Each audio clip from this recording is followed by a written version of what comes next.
अभी मेरे साथ दो लोग मौजूद हैं, हरिशंकर जैन और विष्णु जैन, पिता पुत्र हैं और लगातार जितने भी धार्मिक स्थल है इन सबों की लड़ाई इन दोनों ने ही लड़ी है। आज क्या होने वाला है, अहम दिन है क्योंकि आज मेंटेनेबिलिटी पर आज अहम सुनवाई है। हमारे साथ हरिशंकर जैन से शुरू करते हैं। सर ये बताइए आज क्या क्या होने वाला है और कौन कौन लोग दलीलें रखेंगे, किस तरह की दलीलें? देखिए, मुस्लिम पक्ष ने जो दरखास्त दी है कि पैसेज ऑफ वर्शिप एक्ट से ये केस बार्ड है, तो उनकी तरफ से बात शुरू होगी और उनको साबित करना है कि एक्ट अप्लाई कैसे करता है। ये एक्ट उस प्रेमिसेस में जहाँ की मंदिर थी, पूजा हो रही थी और डिफरेंट प्लेसेज हैं जो कि 47 के पहले से पूजा हो रही है और 90, 91, 92 तक चली है और लगातार माँ श्रृंगार गौरी की पूजा हुई है और जितने वहाँ पर देवी देवता उनकी पूजा हुई है, विजिबल इनविजिबल डेटीज उनकी पूजा हुई है। तो बर्डन उनके ऊपर है कि वो साबित करें कि कैसे एक्ट अप्लाई करता है। नहीं, लेकिन ये बर्डन फिर आप पर भी तो आएगा कि आप ये सिद्ध करें कि कैसे ये बाढ़ नहीं है और कब तक पूजा होती रही है। देखिए, ऐसा बिल्कुल सिंपल सी बात है, हमारा सिंपल केस है। आज जो प्लेंट में लिखा है, प्लेंट में जो फैक्ट लिखा है उसी बस होनी है। आज डिफेंस केस क्या है इस पर बस नहीं हो सकती है, मैं हूँ या वो हूँ। आज डिफेंस के आधार पर कि उनका कहना ये है कि ऐसा है, उस पर नहीं हो सकती। केवल प्लेन केस देखा जाएगा कि जो हमने गवर्नमेंट प्लेन में किया है उसके हिसाब से हमारा केस बनता है कि नहीं बनता है। अगर प्लेन में जैसे मैंने कहा है कि मंदिर है, यहाँ पूजा हो रही है, तो उनको ये बतलाना पड़ेगा कि गलत है, प्राइमा फेसाई गलत, मेरे ही फैक्ट से गलत है। पर उनका कहना है पूजा नहीं हो रही है या ऐसा नहीं हो सकता या मस्जिद है, वो आज की तारीख में कानून नहीं देखा जाएगा। चलिए, हमारे साथ विष्णु जैन जी भी हैं। आज जो सुनवाई की बात है, मुस्लिम पक्ष जो दलीलें रखेगा, क्या आप लोग भी अपनी दलीलें रखेंगे? क्योंकि सर्वे की रिपोर्ट तो आज देखी नहीं जाएगी। देखिए, बिल्कुल सही कह रहे हैं। लास्ट बार हमने जो अभी आपने सवाल पूछा हरिशंकर जैन साहब से कि बाकी चीजें क्या देखे जाएंगे, तो हमारा यही कहना था कि सर्वे की रिपोर्ट भी इसके साथ देखी जाए। मुस्लिम पक्ष ने कहा नहीं, साथ ना देखी जाए, सिर्फ प्लेन के एवरमेंट देखे जाए। हम भी उसमें एग्री करते हैं कि ठीक है, प्लेन के एवरमेंट्स देख लीजिए। हमने अपनी पिटीशन में स्पष्ट रूप से लिखा हुआ है कि वहां पे कैसे कैसे इतिहास में पूजा हो रही है और कैसे उस जगह का धार्मिक स्वरूप हिंदू मंदिर का है।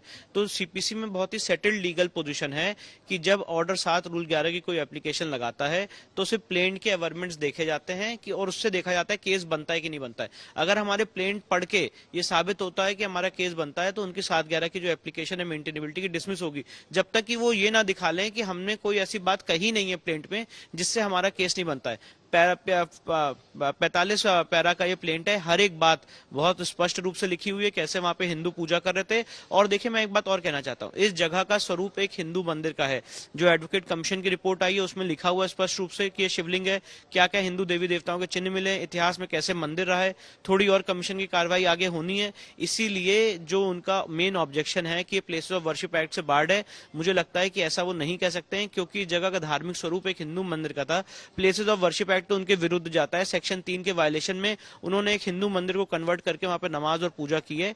इसीलिए मुझे लगता है जब हमें अपॉर्चुनिटी मिलेगी तो हम ये सारी बातें कोर्ट पे रखेंगे। लेकिन आप तो तब कहेंगे ना जब सर्वे की बात आएगी। अभी तो सर्वे की बात है ही नहीं, अभी तो सिर्फ एक लाइन का है कि ये मेंटेनेबल है या नहीं। आज भी हम मेंटेनेबिलिटी पे ही अपनी बहस रखेंगे। इसलिए मैंने बताया कि जो हमारे प्लेंट के एवरमेंट्स हैं, 45 पैरा का जो हमारा प्लेंट है उसमें स्पष्ट रूप से लिखा हुआ है कि कैसे ये प्लेंट मेंटेनेबल है और उनकी जो मेंटेनेबिलिटी का ऑब्जेक्शन है उसका भी हमने रिटर्न में जवाब दिया हुआ है, जिसमें सारी बातें जो मैं आपको बता रहा हूं वो हमने प्राइमा फेसाई लिखी हैं। मेरा कहने का पर्पस ये है कि कमीशन रिपोर्ट को ना भी पढ़ा जाए तब भी हमारा सूट एकदम वैलिड है और केस आगे बढ़ने योग्य है। आप ऐसा नहीं कह सकते हैं कि ये केस उस ढंग का नहीं है जिसमें एविडेंस ना हो और जिसको तथ्यों पे जांच ना हो। एक और सवाल, आज मुस्लिम पक्ष अपनी दलीलें शुरू करेगा, तो क्या आज आप लोग भी दलीलें रखेंगे? अगर देखिए, मुस्लिम पक्ष का आज आर्गुमेंट ओवर हो जाता है और 2 बजे से इसकी सुनवाई है। अगर वो 3 बजे तक अपना आर्गुमेंट ओवर कर देते हैं तो हम भी 1 घंटे में इसको कंक्लूड कर सकते हैं। और अगर उनका आर्गुमेंट आज चलता है तो जब भी कोर्ट डेट फिक्स करेगी, अगर कल रखेगी तो हम कल भी आर्गुमेंट करने के लिए रेडी हैं।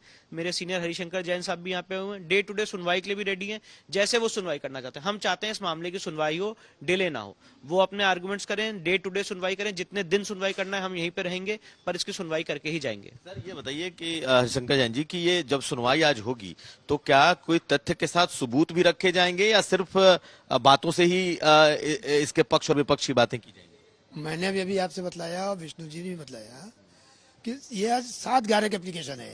ये लोगों का मिस नोमर है कि कोई आज गवाही होगी, कोई गवाही नहीं होगी। 7/11 का मतलब ये होता है, ये समझ लीजिए सीपीसी में, कि आप दरख्वास्त दे सकते हैं कि साहब जो इन्होंने प्लेन में लिखा है दावे में, ये पिटीशन जो उसका नाम जो भी नाम दीजिए, उसमें जो एनवायरमेंट है उसके हिसाब से इनका केस नहीं बनता। आज आपको ये नहीं, आपका डिफेंस का ही नहीं देखा जाएगा, आपका आप कितना डिफेंस का डिफेंस देखा ही नहीं जाएगा। आज जो प्लेंट में लिखा है उसके हिसाब से चलना पड़ेगा कोर्ट को भी और उनको भी। और उनको सबूत रखने जैसी कोई बात नहीं। सबूत का सवाल ही नहीं आता, सबूत की डेट ही नहीं है।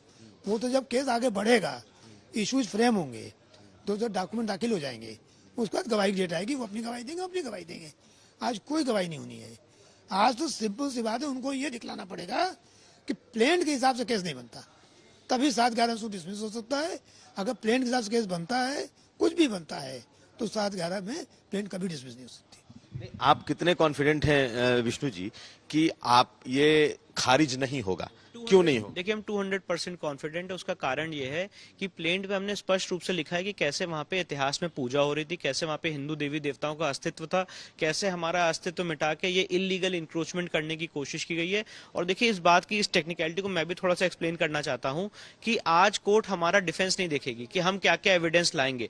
कोर्ट सिर्फ इतना देखेगी जो हमने इस पिटिशन में लिखा है, इसको पढ़ने से, प्राइमा फेसी पढ़ने से क्या केस बनता है कि नहीं बनता है, और क्या सीपीसी में जो ऑर्डर 7 रूल 1 में लिखा हुआ, रूल 11 में लिखा हुआ है कि कॉज ऑफ एक्शन हमने डिस्क्लोज किया है कि नहीं किया है, और प्लेसेस ऑफ वर्शिप एक्ट से केस बाधित है कि नहीं है। इतनी सी बात देखी जाएगी जो मुझे लगता है कि साबित होगी। और दूसरी इंपॉर्टेंट बात यह है कि जब ये केस खुलेगा, अभी ओपन होगा आगे, तो इश्यूज फ्रेम होंगे।